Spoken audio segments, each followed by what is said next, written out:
আসসালামু আলাইকুম, আমি রাবি। মূলত আমাদের এই চ্যানেলে রক্ত ও সঞ্চালন সম্পর্কে আমরা ধারাবাহিকভাবে অনেকগুলো ভিডিও আপলোড করেছি। মূলত এরই ধারাবাহিকতায় আমরা আজকে আরেকটি ভিডিও নিয়ে এসেছি। আজকের ভিডিওর আলোচনার প্রধান বিষয় হচ্ছে মূলত ডাবল সার্কুলেশন। দেন হচ্ছে আমরা মাছের হৃৎপিণ্ড এবং মানুষের হৃৎপিণ্ডের মধ্যে পার্থক্য পড়ব। দেন হচ্ছে আমরা কার্ডিয়াক চক্র সম্পর্কে পড়ব। মূলত আজকের এই ভিডিওতে আমরা তিনটি বিষয় সম্পর্কে পড়ব। সো দেরি না করে আজকের ভিডিও শুরু করা যাক। এখন আমরা ডাবল সার্কুলেশন সম্পর্কে জানবো। সো আমরা এটা সংজ্ঞায় কি দেখতে পাচ্ছি যে বলা হয়েছে পুরো দেহে রক্ত সংবহনের জন্য যদি রক্তকে দুইবার, কয়বার হৃৎপিণ্ড অতিক্রম করতে হয়, যদি দুইবার হৃৎপিণ্ড অতিক্রম করতে হয় তখন তাকে ডাবল, যেহেতু মূলত দুইবার হৃৎপিণ্ড অতিক্রম করতে হয় তাই এটাকে ডাবল সার্কুলেশন বলে। ডাবল সার্কুলেশন মূলত কয়ভাবে সংগঠিত হয়? দুইভাবে সংগঠিত হয়। একটা হচ্ছে পালমোনারি সংবহন, একটা হচ্ছে সিস্টেমিক সংবহন। এখানে মূলত একটি বেসিক ধারণা দেওয়া হচ্ছে, অর্থাৎ পালমোনারি সংবহনের ক্ষেত্রে কি হয়, হৃৎপিণ্ড থেকে রক্তটা কোথায় যায়? ফুসফুসে যায়। এবং সিস্টেমিক সংবহনের ক্ষেত্রে কি হয়, রক্তটা ফুসফুস থেকে মূলত দেহে বিভিন্ন অংশে যায়। মূলত আমরা আমাদের পরবর্তী ক্লাসে মূলত এই পালমোনারি সংবহন, সিস্টেমিক সংবহন সম্পর্কে বিস্তারিতভাবে জানবো এবং রক্তের গতিপথ, অর্থাৎ এখানে তো আমরা জাস্ট উল্লেখ করলাম যে হৃৎপিণ্ড ফুসফুস, কিন্তু হৃৎপিণ্ডের কোন কোন অংশ থেকে কোন কোন অংশে রক্তটা চলমান থাকে তা, অর্থাৎ মেন কথা যে মোট কথা হলো যে রক্তের সর্বোপরি যে গতিপথটা আছে সেটা আমরা পালমোনারি সংবহনের ক্ষেত্রে দেখব, অলসো আমরা সিস্টেমিক সংবহনের ক্ষেত্রেও দেখব। এখন প্রশ্ন আসতে পারে যে মানুষের হৃৎপিণ্ডে ডাবল সার্কুলেশন হয় কেন? মানুষের হৃৎপিণ্ডে ডাবল সার্কুলেশন হয় মূলত হৃৎপিণ্ড দুই ভাগে বিভক্ত থাকার কারণে। হৃৎপিণ্ড যদি দুই ভাগে বিভক্ত না থাকতো তখন মূলত ডাবল সার্কুলেশনটা হতো না। এখন আমরা বইয়ে চলে যাব এবং বইয়ের মধ্যে আমরা মাছের হৃৎপিণ্ড এবং মানুষের হৃৎপিণ্ডের মধ্যকার পার্থক্য দেব। মূলত এই মাছের হৃৎপিণ্ড এবং মানুষের হৃৎপিণ্ডের মধ্যকার পার্থক্য সিকিউর মধ্যে মাঝে মাঝে আসে, সব সময় যে বা সচরাচর যা আসে তেমন কোনো প্রশ্ন এটা না, বাট মাঝে মাঝে যদি আসে তাহলে আমরা কিভাবে লিখব সেটা আমরা সরাসরি বইয়ের মধ্যে দেখব। সো এখন আমরা বইয়ে চলে যাই।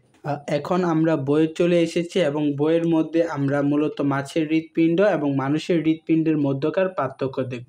আমরা আমাদের ক্লাসে বলেছিলাম যে মানুষের হৃৎপিণ্ড হচ্ছে 4 প্রকোষ্ঠ বিশিষ্ট এবং মাছের হৃৎপিণ্ড মূলত 2 প্রকোষ্ঠ বিশিষ্ট। মূলত এখানে মাছ বলতে মূলত সাধারণত রুই মাছকে নির্দেশ করছে, অর্থাৎ মাছ বলতে আমরা রুই মাছকে ইন্ডিকেট করব যে রুই মাছের হৃৎপিণ্ড হচ্ছে 2 প্রকোষ্ঠ এবং মানুষের হৃৎপিণ্ড হচ্ছে 4 প্রকোষ্ঠ বিশিষ্ট। যেহেতু এটা 2 প্রকোষ্ঠ বিশিষ্ট তাই এটার মধ্যে একটা অ্যাট্রিয়াম বা অলিন্দ আছে এবং একটা ভেন্ট্রিকল আছে। যেহেতু আমাদের 4 প্রকোষ্ঠ বিশিষ্ট তাই 2টা অ্যাট্রিয়াম ও 2টা ভেন্ট্রিকল আছে, অর্থাৎ 2টা অ্যাট্রিয়াম বলতে ডান অলিন্দ বাম অলিন্দকে নির্দেশ করছে এবং এখানে 2টি ভেন্ট্রিকল বলতে ডান নিলয় এবং বাম নিলয়কে নির্দেশ করছে। দেন হচ্ছে আমরা পরবর্তী পার্থক্যে যদি যাই, সাইনাস ভেনাসাস নামক উপপ্রকোষ্ঠ থাকে কিন্তু আমাদের কোনো উপপ্রকোষ্ঠ নাই, কিন্তু কপার্টিকা আছে, কেবল কার্বন ডাইঅক্সাইড যুক্ত রক্ত পরিবহন করে। কিন্তু আমাদের হৃৎপিণ্ড কি করে? অক্সিজেন সমৃদ্ধ রক্তের পাশাপাশি কার্বন ডাইঅক্সাইড সমৃদ্ধ রক্ত পরিবহন করে। দেন আমরা দেখতে পাচ্ছি যে মাছের হৃৎপিণ্ডে এক চক্রী সংবহন, এই যে ইনফরমেশনটা এক চক্রী রক্ত সংবহন, এটা মূলত এমসিকিউর জন্য খুবই গুরুত্বপূর্ণ। আর মনে রাখতে হবে যে মানুষের ক্ষেত্রে হচ্ছে দ্বিচক্রী, অর্থাৎ আমরা বলেছিলাম ডাবল সার্কুলেশন ঘটে। তাহলে আমরা পার্থক্য থেকে যদি কোনো একটা কথা যদি আমরা বলে থাকি পার্থক্যের মধ্যে কোন তত্ত্বটা সবচেয়ে বেশি গুরুত্বপূর্ণ, তাহলে আমরা বলবো 5 নাম্বার তত্ত্বটা। কারণ মাছের হৃৎপিণ্ডে এক চক্রী রক্ত সংবহন ঘটে কিন্তু মানুষের হৃৎপিণ্ডে হচ্ছে দ্বিচক্রী সংবহন ঘটে। এখন আমরা মূলত আবার বোর্ডে চলে যাব। এখন আমরা কার্ডিয়াক চক্র সম্পর্কে বিস্তারিত তথ্যসমূহ জানব। এখন যদি আমি কার্ডিয়াক চক্র সম্পর্কে একটি বেসিক আইডিয়া দিতে চাই, মূলত আমি এটাকে যেভাবে সংজ্ঞায়িত করব তা হলো, মূলত আমরা তো জানি যে আমাদের হৃদযন্ত্র বা আমাদের হৃৎপিণ্ড প্রতিনিয়ত হচ্ছে পাম্প যন্ত্রের মতো কাজ করে এবং সারা দেহে হচ্ছে রক্ত সরবরাহ করে। মূলত হৃৎপিণ্ডে যদি প্রসারিত অবস্থায় থাকে তখন এটি এইভাবে সংকুচিত হয় এবং যদি এটি সংকুচিত অবস্থায় থাকে তখন এটি এভাবে প্রসারিত হয়, মানে হৃৎপিণ্ড এইভাবে প্রসারিত হচ্ছে, সংকুচিত হচ্ছে, প্রসারিত হচ্ছে, সংকুচিত হচ্ছে। এইভাবে হৃৎপিণ্ড যে প্রতিনিয়ত সংকুচিত প্রসারিত হচ্ছে, এই যে ঘটনাগুলো ঘটছে একই সাথে বা প্রতি কিছু সেকেন্ড পর পর এই ঘটনাগুলো ঘটছে, এগুলোকে একত্রে আমরা হচ্ছে কার্ডিয়াক চক্র বলছি। যদি আমরা এটিকে এইভাবে বলি যে একটি হৃদস্পন্দন সম্পূর্ণ করতে সিস্টল ও ডায়াস্টলে যে চক্রাকার ঘটনাবলী অনুসৃত হয় তখন তাকে কার্ডিয়াক চক্র বা হৃদচক্র বলে। এখন আমাদের প্রশ্ন আসতে পারে যে আমাদের মনে একটা প্রশ্ন আসতে পারে যে হৃদস্পন্দন বলতে কি বোঝানো? হৃদস্পন্দন বলতে এই যে হৃৎপিণ্ড একবার সংকুচিত হচ্ছে একবার প্রসারিত হচ্ছে, এই যে একবার সংকুচিত প্রসারিতকে আমরা হৃদস্পন্দন বলছি। এবং যদি একের অধিক বা প্রতিনিয়ত সংকুচিত প্রসারিত এইটাকে আমরা বলতেছি কার্ডিয়াক চক্র। আর একবার সংকুচিত প্রসারিত হইলে তখন তাকে আমরা হৃদস্পন্দন বলবো। এই যে এখানে আমরা এই কথাটি লিখেছি, একবার সিস্টল অর্থাৎ হৃৎপিণ্ডের যদি এইভাবে সংকুচিত অবস্থায় থাকে তখন তাকে সিস্টল, এবং হৃৎপিণ্ড যদি এইভাবে প্রসারিত হয় তখন তাকে হচ্ছে ডায়াস্টল বলে। মূলত একে হৃদস্পন্দন বা হার্টবিট বলে। এখন আমাদের যে তথ্যটা মনে রাখতে হবে তা হলো সুস্থ মানবদেহের হৃদস্পন্দন প্রতি মিনিটে কত? 70 থেকে 80 বার। আচ্ছা, দেন হচ্ছে ভ্রূণের হৃদস্পন্দন। আমরা জানি যে প্রথমত মায়ের গর্ভে যখন আমরা ছিলাম তখন মূলত আমরা ভ্রূণ হিসেবে ছিলাম। পরবর্তীতে ভ্রূণ মূলত বিভিন্ন ধাপ অতিক্রম করার পর আস্তে আস্তে আমরা একটা মূলত একটা শেপ অর্জন করছে, আমাদের হাত পা গঠিত হয়েছে। এইভাবে পরবর্তীতে আমরা একটা শিশুতে পরিণত হয়েছি। শিশু থেকে পরবর্তীতে আমরা মায়ের গর্ভ থেকে বের হয়েছি এবং আস্তে আস্তে আমাদের কোষ বিকশিত হয়েছে বা ক্রমাগত বিভাজনের কারণে আজকে আমরা এই এত বিশাল একটা দেহের অধিকারী হয়েছে। কিন্তু ফার্স্টে মূলত আমরা মায়ের পেটে ভ্রূণ অবস্থায় ছিলাম। এই ভ্রূণ অবস্থায় থাকাকালীন আমাদের হৃদস্পন্দনের হার ছিল 140 থেকে 150 বার। এই ইনফরমেশনটাও মূলত এমসিকিউর জন্য খুবই গুরুত্বপূর্ণ। আমরা মূলত পরবর্তী স্লাইডে কার্ডিয়াক চক্র সম্পর্কে আরো কিছু তথ্য নিয়ে আলোচনা করব। সো পরবর্তী স্লাইডে যাওয়া যাক। মূলত আমরা আমাদের পূর্ববর্তী স্লাইডে পড়েছিলাম যে একজন সুস্থ মানবদেহের হৃদস্পন্দনের হার প্রতি মিনিটে 70 থেকে 80 বার। যদি আমরা এখন একটা পরিসংখ্যান মিলাবো যে হৃদস্পন্দন যদি আমরা 70 বিবেচনা করি, আমরা দেখেছিলাম 70 থেকে 80 বার, অর্থাৎ 70 থেকে এর পরিধি হচ্ছে 70 থেকে 80। যদি হৃদস্পন্দনকে আমরা 70 বিবেচনা করি তখন কার্ডিয়াক চক্রের সময়কাল হলো, আমরা বলছিলাম প্রতি মিনিটে 1 মিনিট সমান সমান 60 সেকেন্ড। এই জন্য 60 সেকেন্ডকে আমরা উপরে লিখলাম, যেহেতু আমরা এখানে হৃদস্পন্দন অর্থাৎ একবার সিস্টল একবার ডায়াস্টল এরকম যদি 70 বার ঘটে প্রতি মিনিটে তখন এটাকে আমরা 60 অর্থাৎ উপরে হচ্ছে 1 মিনিট সমান সমান 60 সেকেন্ড। এই 60 সেকেন্ড উপরে থাকবে, যেহেতু আমরা এখানে 70 বিবেচনা করছি তাই এখানে 70 কে আমরা নিচে লিখলাম। তাহলে যদি আমরা ভাগ দেই তাহলে আমরা পাবো 0.8 সেকেন্ড। এই যে 0.8 সেকেন্ড এখানে আনসারটা বের হয়েছে, এটা মূলত মেডিকেল কোয়েশ্চেনে এসেছিল। মেডিকেল কোয়েশ্চেনে মূলত একজন ব্যক্তির নাম দিয়েছিল যে মারিশা না কি জানে একটা নাম দিয়েছিল, যে তার মারিশার হৃদস্পন্দন প্রতি মিনিটে 70 হলে তার কার্ডিয়াক চক্রের সময়কাল কত। তখন মূলত আমাদের যদি এইভাবে বলে থাকে তখন মূলত আমাদের এই প্রসেসে বের করতে হবে। যেমন বলছে প্রতি মিনিটে হৃদস্পন্দনের হার 70 হলে তার কার্ডিয়াক চক্রের সময়কাল কত। তাহলে আমাদের বলে দিয়েছে হৃদস্পন্দন 70 প্রতি মিনিট, তাহলে আমরা 60 কে মূলত 70 দ্বারা ভাগ করব, তাহলে আমরা এত পাবো।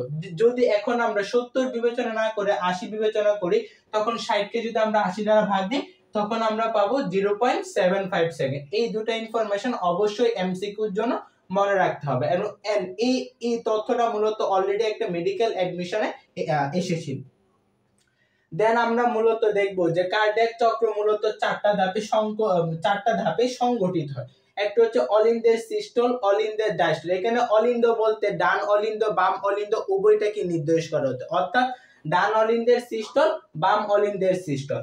এটা হচ্ছে মূলত ডান অলিন্দের ডায়াস্টল বাম অলিন্দের ডায়াস্টল। আর নিলয় বলতেও মূলত সেম টু সেম, যে ডান নিলয়ের সিস্টল বাম নিলয়ের সিস্টল। আর এখানে নিলয়ের যেহেতু ডায়াস্টল বলছে অবশ্যই ডান নিলয়ের ডায়াস্টল ও বাম নিলয়ের ডায়াস্টল। এখন এই চারটা ধাপ সম্পর্কে আমরা পরবর্তী স্লাইডে বিস্তারিত জানবো। সো পরবর্তী স্লাইডে যাওয়া যাক। আমরা পূর্ববর্তী স্লাইডে দেখেছিলাম যে কার্ডিয়াক চক্রকে মূলত চারটা প্রধান ধাপে ভাগ করা হয়েছিল, যেমন অ্যাট্রিয়াম বা অলিন্দের সিস্টল, অলিন্দের ডায়াস্টল, ভেন্ট্রিকলের সিস্টল বা নিলয়েড সিস্টল বা নিলয়েড ডায়াস্টল। এখন আমরা হচ্ছে অলিন্দ ডায়াস্টল নিয়ে আলোচনা করব। প্রথমে যদি আমরা এটার একটা বৈশিষ্ট্য দেখি যে উভয় অলিন্দদ্বয় প্রসারিত অবস্থায় থাকে। যেহেতু আমরা অলরেডি বলেছি হৃৎপিণ্ড যখন প্রসারিত অবস্থায় থাকে তখন তাকে হচ্ছে ডায়াস্টল বলে। এখানে উভয় অলিন্দ বলতে হচ্ছে বাম অলিন্দ এবং ডান অলিন্দ, উভয় অলিন্দর কথাকে এখানে নির্দেশ করা হচ্ছে যে উভয় অলিন্দ প্রসারিত অবস্থায় থাকে। বাইকাস্পিড ও ট্রাইকাস্পিড কপার্টিকা বন্ধ থাকে। এখন আমার প্রশ্ন তোমাদের কাছে হলো যে বাইকাস্পিড কপার্টিকা কোথায় অবস্থিত এবং ট্রাইকাস্পিড কপার্টিকা কোথায় অবস্থিত, এটা তোমরা মূলত কমেন্ট বক্সে আমাকে জানাবে যে এই দুটো কপার্টিকার অবস্থান কোথায়। যেহেতু আমি অলরেডি এই সম্পর্কিত অর্থাৎ হৃৎপিণ্ডে প্রায় 5 থেকে 6টি কপার্টিকা আছে, এগুলো সম্পর্কে আমি আমার ক্লাসের ডিটেলস আলোচনা করেছি, যার ভিডিও মূলত তোমরা আমার ইউটিউব চ্যানেলে পেয়ে যাবে। এবং যারা যারা এই ক্লাসটি করেছে অবশ্যই তারা এই প্রশ্নের উত্তর দিবে। তাহলে আমরা দেখতে পাচ্ছি যে বাইকাস্পিড কপার্টিকা ও ট্রাইকাস্পিড কপার্টিকা বন্ধ থাকে। ট্রাইকাস্পিড কপার্টিকা বন্ধ থাকায় দেহের সকল অংশ থেকে কার্বন ডাই অক্সাইড যুক্ত রক্ত ডান অলিন্দে আসে। আচ্ছা, এই যে কথাটা, এই যে 3 নাম্বার এবং 4 নাম্বার যে বৈশিষ্ট্যটা, এটা আমরা চিত্র এঁকে প্রমাণ করে দিব। এখন জাস্ট আমরা দেখি যে ট্রাইকাস্পিড কপার্টিকা বন্ধ থাকা অবস্থায় দেহের সকল অংশ থেকে কার্বন ডাই অক্সাইড যুক্ত রক্ত ডান অলিন্দে আসে এবং বাইকাস্পিড কপার্টিকা বন্ধ থাকে পালমোনারি শিরার মাধ্যমে O2 যুক্ত রক্ত মূলত বাম অলিন্দে আসে। এখন যদি আমরা হৃৎপিণ্ড আঁকি, এখন আমরা একটু হৃৎপিণ্ড আঁকবো।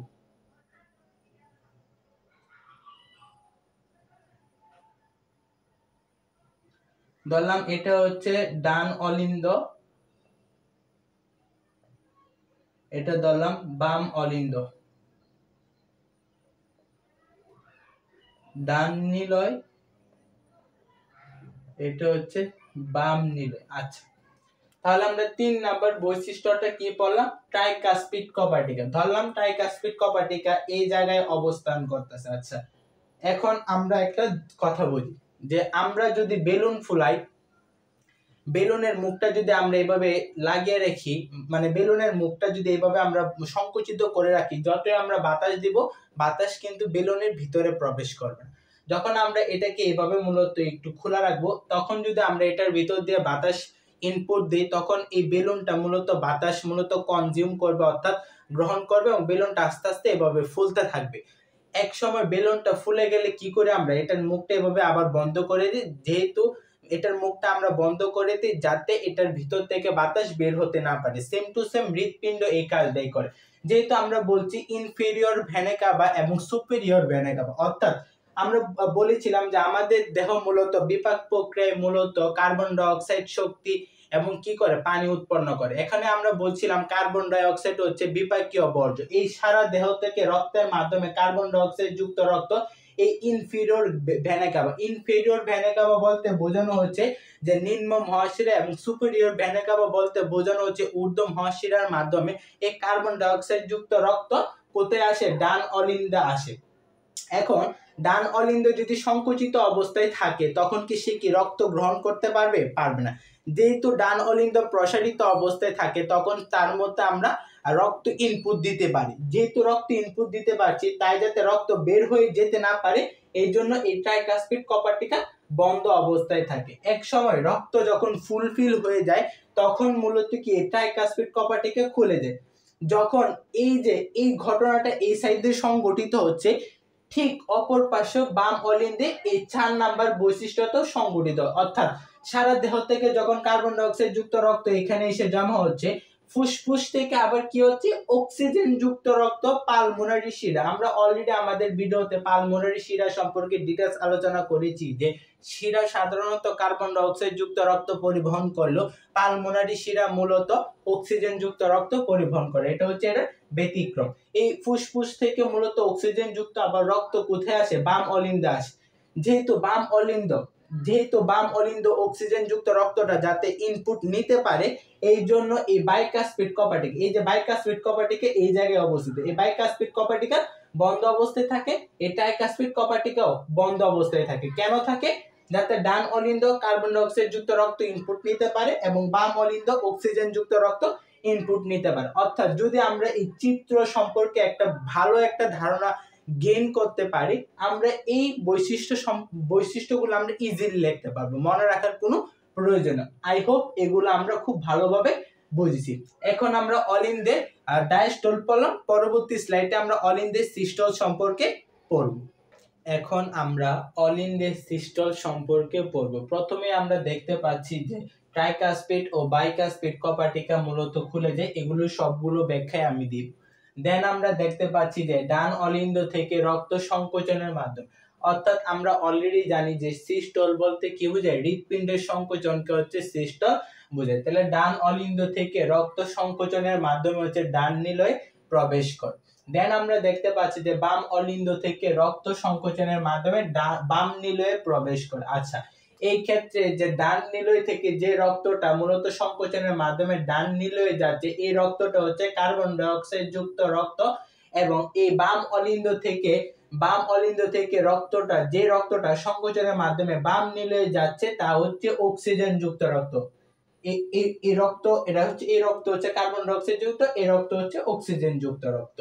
দেন হচ্ছে পরবর্তীতে কপাটিকা গুলো, অর্থাৎ কপাটিকা গুলো বলতে বোঝানো হচ্ছে ট্রাইকাসপিড কপাটিকা ও বাইকাসপিড কপাটিকা বন্ধ হয়ে যায়। এখন আমরা এগুলো ব্যাখ্যা করব।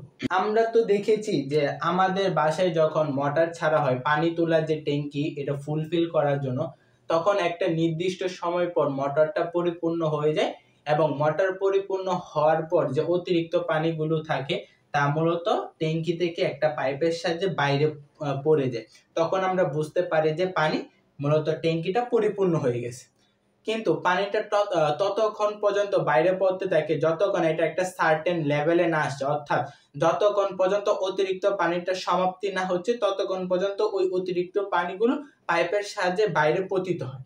সেম টু সেম মূলত ট্রাইকাসপিড কপাটিকা কখন খুলে যায়, যখন মূলত এই যে এই ডান অলিন্দ এবং বাম অলিন্দ একটা নির্দিষ্ট সংখ্যক রক্ত মূলত কনজিউম করে, অর্থাৎ গ্রহণ করে, তখন মূলত কি, যদি আমরা এইভাবে উদাহরণ দিই, ধরলাম আমরা একটা বেলুন ফুলালাম এবং বেলুনটা সর্বোচ্চ সংখ্যক বায়ু গ্রহণ করেছে, এর বেশি বায়ু দিলে মূলত এটা ফেটে যাবে, তাই না? এখন আমরা কি করলাম, এটার মুখটা মূলত খুলে দিলাম, অর্থাৎ এই যে এইখানে যে ট্রাইকাসপিড কপাটিকা রয়েছে এবং এইখানে যে বাইকাসপিড কপাটিকা রয়েছে, এটাকে আমরা খুলে দিলাম।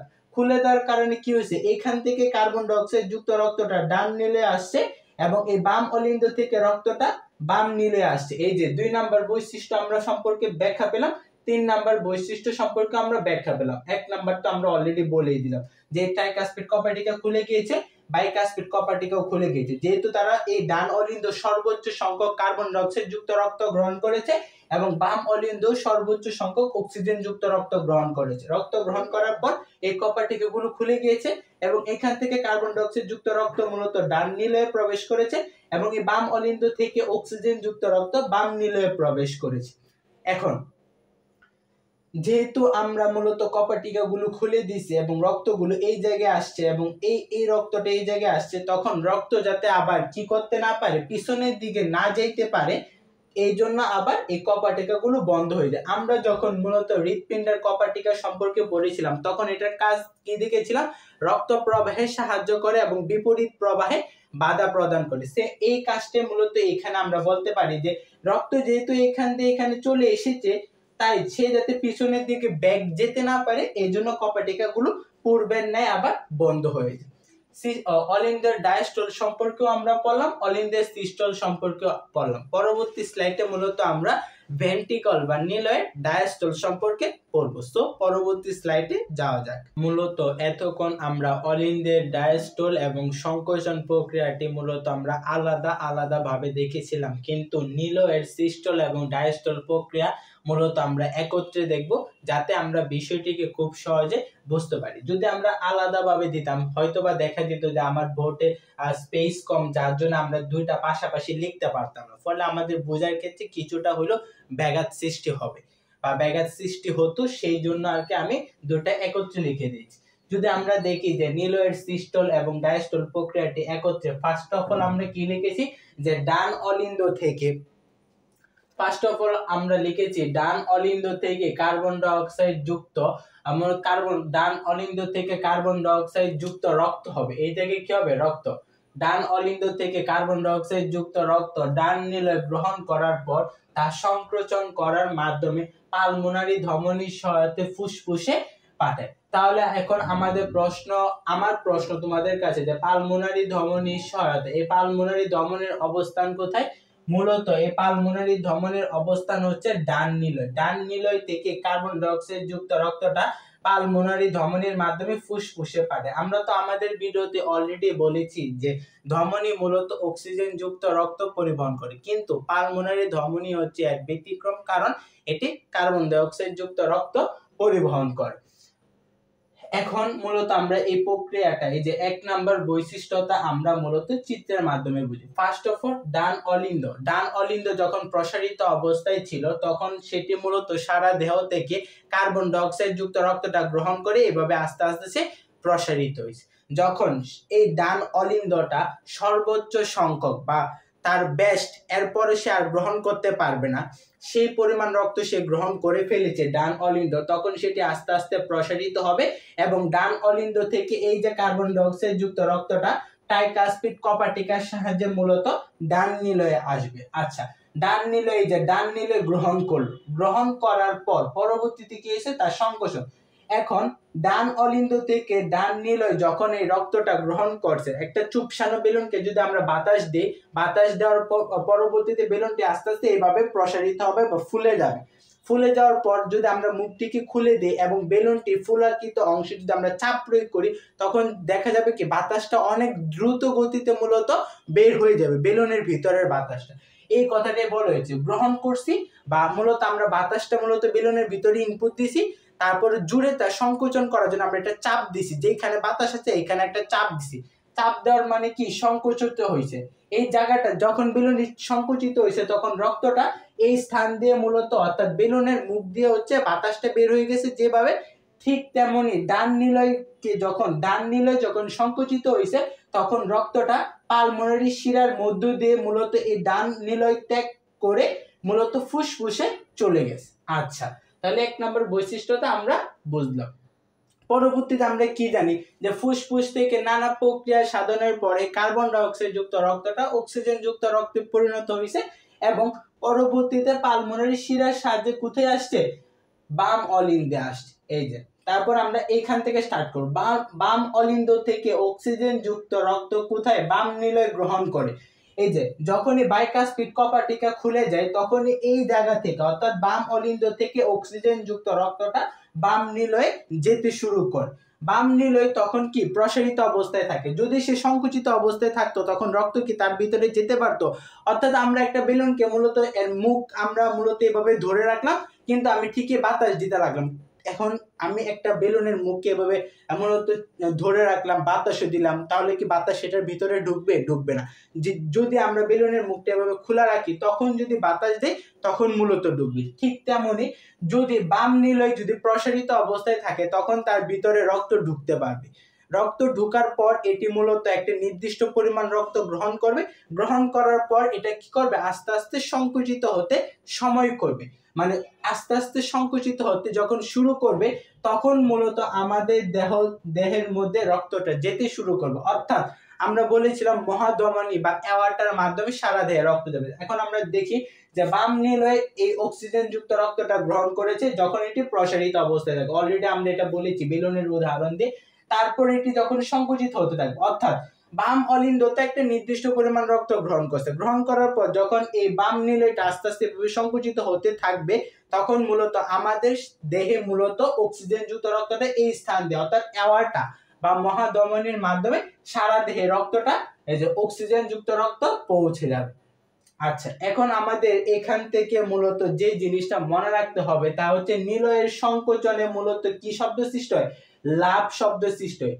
এটা মূলত এমসিকিউ এর জন্য 10 স্টার, 7 স্টার না 10 স্টার, কারণ এখান থেকে প্রশ্ন আসবে এবং ম্যাক্সিমাম স্টুডেন্ট মূলত এই অংশটা প্যাচ লাগবে, লাভের জায়গায় ডাব দিবে, ডাবের জায়গায় লাভ লাগাই দিব আর কি।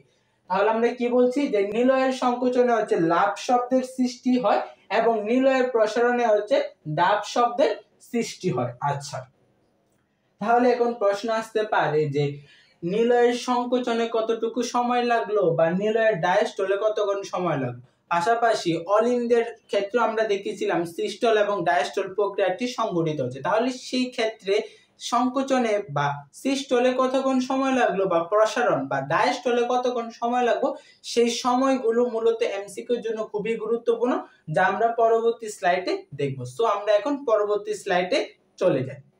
এখন মূলত আমরা এদের সময়কাল দেখব।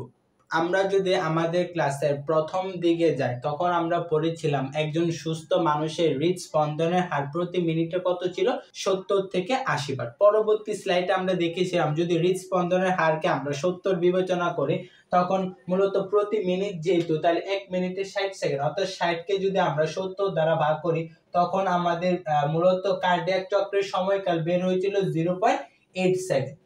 এখন আমরা অলিন্দের সিস্টল এবং ডায়াস্টলকে যদি আমরা একত্রে যোগ করি, তখন দেখব এদের মোট পরিমাণ হচ্ছে 0.8 বা 0.8। যদি আমরা নিলয়ের ডায়াস্টল এবং সিস্টলকে মূলত একত্রে যোগ করি, তখন দেখব এদের যোগফল হচ্ছে 0.8 বা 0.8 সেকেন্ড। মূলত আমরা এটাকে মনে রাখবো, অলিন্দের ক্ষেত্রে আগে ডায়াস্টল মনে রাখবো, নিলয়ের ক্ষেত্রে আমরা ডায়াস্টল মনে রাখবো, আর অটোমেটিক আমরা সিস্টল এভাবে বিয়োগ করে আমরা বের করতে পারবো। যদি আমরা অলিন্দের ডায়াস্টলটা মুখস্থ করি 0.7 সেকেন্ড, তখন আমরা 0.8 থেকে 0.7 মাইনাস করলে অটোমেটিক আমরা সিস্টলের মানটা পেয়ে যাব। ঠিক তেমনি নিলয়ের ক্ষেত্রে যদি আমরা ডায়াস্টলের মানটা মুখস্থ করি যে 0.5 সেকেন্ড, তখন 0.8 থেকে আমরা 0.5 মাইনাস করলে অটোমেটিক আমরা 0.3 সেকেন্ড সিস্টলের মানটা মূলত বের করতে পারবো। মূলত এই যে চারটা ইনফরমেশন মূলত এই যে চারটা ইনফরমেশন, নিলয়ের ডায়াস্টল, নিলয়ের সিস্টল, মূলত এই যে চারটা ইনফরমেশন, অলিন্দের ডায়াস্টল, অলিন্দের সিস্টল, নিলয়ের ডায়াস্টল, নিলয়ের সিস্টল, এই চারটা ইনফরমেশন মূলত এমসিকিউর জন্য 7 স্টার, এমসিকিউ 7 স্টার। এই চারটা ইনফরমেশন, অর্থাৎ এগুলো এমসিকিউর জন্য খুবই গুরুত্বপূর্ণ। তো ডিয়ার স্টুডেন্ট, আজকের ক্লাস আমাদের এই পর্যন্ত। আশা করি এই ভিডিওটি প্রত্যেকটা স্টুডেন্টের জন্য খুবই হেল্পফুল ফিগার হিসেবে ভূমিকা পালন করবে, এবং তোমাদের প্রতি আমার একটাই অনুরোধ যে তোমরা এই ক্লাস করার পর অবশ্যই এই তথ্যগুলো মূলত পড়বে, না হয় এই ক্লাস করার কোনো উপকারিতা বা সুফল তোমরা ভোগ করতে পারবে না। অবশ্যই মূলত ভিডিওটি দেখার পর তোমাদের কাছে যদি মনে হয় যে ভিডিওটি তোমাদের জন্য অনেক বেশি কার্যকর হিসেবে ভূমিকা পালন করেছে, তখন তোমরা একটি লাইক করো, অবশ্যই শেয়ার করবে, সাবস্ক্রাইব করবে, এবং কমেন্ট বক্সে কিভাবে আমি আমার এই ভিডিও কোয়ালিটি বা ভিডিও ইনফরমেশনকে কিভাবে আরো আপডেট করতে পারি সেই সম্পর্কে যদি তোমাদের কোনো মতামত থাকে, অবশ্যই তা কমেন্ট বক্সে জানিয়ে দেবে। তো আজকের ভিডিও এখানে, আল্লাহ হাফেজ। হ্যাঁ, আরেকটা কথা অবশ্যই মনে রাখবে যে নেক্সট ভিডিওতে মূলত আমরা এই চ্যাপ্টার সম্পর্কে আরো কিছু খুঁটিনাটি ইনফরমেশন সম্পর্কে জানবো, এবং এই চ্যাপ্টারটা মূলত আর মাত্র 2টি ভিডিওর মাধ্যমে আমরা সমাপ্ত করার চেষ্টা করব। সো এগেইন আল্লাহ হাফেজ।